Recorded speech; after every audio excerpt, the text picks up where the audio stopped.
me to finish this sentence. The dog is abused somewhere in their home. According to mysanantonio.com, approximately every 10 seconds, a dog is abused or neglected in America. Today, I'm going to be sharing with you how dogs are abused, who is doing the abusing, why people do this, the different kinds of abuse and neglect there are, and why these people need to go to prison. Abuse is known as leaving a pet outside without food, water, shelter, and the proper environment and social needs. Abuse can go even further. This is called intentional abuse, which includes leaving the dog to suffer physical abuse, maiming, torturing, and even killing. These animals are removed, hopefully, and the prosecutors are only fined and let go that same day.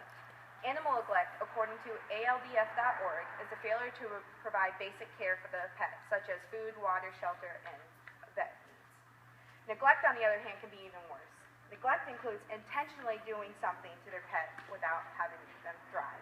This examples include too tight of a collar, hair or mange, malnourished, or leaving them in a horrific environment outside. In most cases, the pets are removed, but the people are not prosecuted. Animal abuse is often discovered earlier than domestic abuse in the home. Domestic abuse, animal abuse can go hand in hand. Kids who often witness domestic abuse in their home turn to either animals, cats, or especially dogs. Now that you know how often the dogs are abused and neglected, let me explain to you who is doing the abuse and neglecting. Well, to start out, it's obvious domestic violence and animal abuse go hand in hand. Studies have shown that kids who see violence in the home are known to repeat it outside as well. According to PETA.org, children who abuse animals may be repeating a lesson that is learned at home from their parents. Robert K. Ressler, who is a scientist, explains, murderers very often start out with killing and torturing animals as kids. Studies have also shown that non-aggressive criminals don't go towards killing animals, besides aggressive criminals as well. Too often, animal neglect is viewed as a childhood prank. People say boys will be boys, but it's not the same when you torture animals. From every study that I have read, most of the abusers turn into murderers, which are males, and they are openly admitted to saying that they killed, abused, or harmed any animals when they were younger as kids. Now that you know who is doing the abusing, why are they doing it? My opinion is because people are disgusting, could care less about anybody else. Examples of why can include retaliating against one of their neighbors that they hate. If they hate someone that is next door and they're trying to get revenge, they usually take it out on their animal. Enhancing one's aggression is also a big reason why animals are tortured and abused. Animal abuse is a sign of strength and toughness, which is sick. According to Rising Phoenix Charitable Foundation.com, people might abuse and neglect animals to feel in control. Ignorant pet owners believe that the best way to control an animal is to get back at them. Hence, if a dog accidentally bites you, they bite them back. This does not include when a dog is attacking you on purpose. Expressing anger through an animal is also very common. This is also known as the living punching bag, which is not okay at all. The common excuse: animals have no feelings and cannot feel pain or sadness. God created humans to be over animals and for us to control them without them feeling anything, which we know is not true at all, and abusers definitely need to be punished to the max. Understanding why dogs are abused and neglected is important, but it's also important to know what types of neglect and abuse there are. First, physical. Physical abuse is pretty much self-explanatory, but according to easythings.org, consists of causing bodily harm to the dog. Normal behavior for a dog is to want to seek social approval and want to also play around with other dogs. Usually a dog that's abused and neglected will do the opposite. Will go into a corner, be by themselves, pee in submission when they see someone that they don't like. Well, also, this includes hitting, beating, kicking, burning, shooting, and even worse, killing a dog. This can also include dog fighting, which is known in America very much, and over 100,000 fighters are found yearly, which is pathetic, hurting an innocent dog which is only loyal to you. Psychological abuse, which may include neglectful behaviors, isolating a dog for a long period of time, like keeping them on a chain outside by a fence, is also really bad as well. Frightening them or threatening them to hit them on purpose, like raising your hand and then trying and they duck down, that's also psychological abuse. If a dog is abused, it won't want to interact with other dogs. They are pack animals, so dogs are wanting and seeking approval from other dogs, and usually abused and neglected ones don't want that at all. How is it fair for dog abusers to get away with this, but murderers don't? Now that you know and understand facts about neglect and abuse, let me share with you why I believe that these people should go to prison right away. Why prison?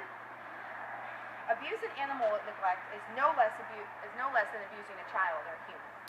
Personally, I think people who abuse animals are the lowest of the earth. Hurting something like that has done absolutely nothing wrong to you and is loyal to you is not okay at all. God created both of us, so why can't abusers go to jail like murderers do? We are the animal's voice. Animal abusers should go to jail for 3 reasons, according to nmediavilla.blogspot.com. Safety reasons, pay for their actions, and to bring justice for the animals and animal lovers. Number 1, safety reasons. If a human is capable of hurting an animal, they are definitely capable of hurting a human when they're older too, so stop it early. Feeling powerful is one of the thoughts that humans need and want for their self. If not corrected, this problem can get only any worse, causing them to feel dominant over smaller things such as animals and children. Pay for their actions. Everything that goes against morals and values is something that can hurt someone should be stopped immediately. It is not fair for abusers to get away with it, but animals that do. This is not okay. Animals suffer, and when they suffer, it is from their owner. Dogs are very faithful and never ever should suffer like this. Animal abusers should be arrested in order to provide justice for both animals and animal abusers. Do you like it when your dog gets hurt? No. Well, just love your dog, because if you think about it, thousands of dogs are getting loved in their home, while millions are getting neglected, abused, and killed every day. In closing, I hope you're convinced that dog abusers should automatically go to prison, right to prison, for their actions of harming these dogs. By sending them to prison, we are showing that we do not tolerate animal abuse and neglect in America. Thank you.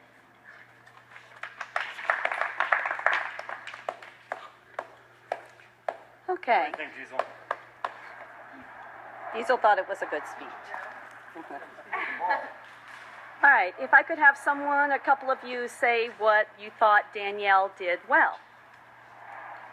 All right. I don't know if you want to run through the rubric. I guess I'll kind of do that. I think at the beginning she had a good hook. By the end of this speech, I heard she had like some kind of quick hook that kind of got me interested. She's something like, at the end of this speech, you're going to know how to do this. I could tell she had a passion for the subject. She was very passionate. She offered her opinion. She was strong with her words. I thought it was organized. She had a flow. She asked questions throughout, like, they're doing this. Why are they doing this? So she did have that. She provided a conclusion at the end. She had citing sources a few times. I don't know if there were 5, but she did cite sources throughout the speech. Involving the audience, I think that was one thing that maybe she could improve on. Here it says, ask questions during the speech. I think the audience was more just sitting and watching rather than really involved in it. But her delivery, I thought she was confident. She had good posture, good body language. She was enthusiastic, and I think she did a pretty good job. I think if she could involve the audience more, then maybe she could get more out of her speech. Thank you. One suggestion. Thank you. One critique. Just speak slower. That's it. Just talk a little bit slower. And I think you would have been perfect. It just was a little bit of rhythm was just a little fast. That's it. Thank you. That's it. Anyone else? Joe took mine. That was good, Joe. I was going to say the involving the audience. Yeah. Thank you, guys. Thank you. Yeah.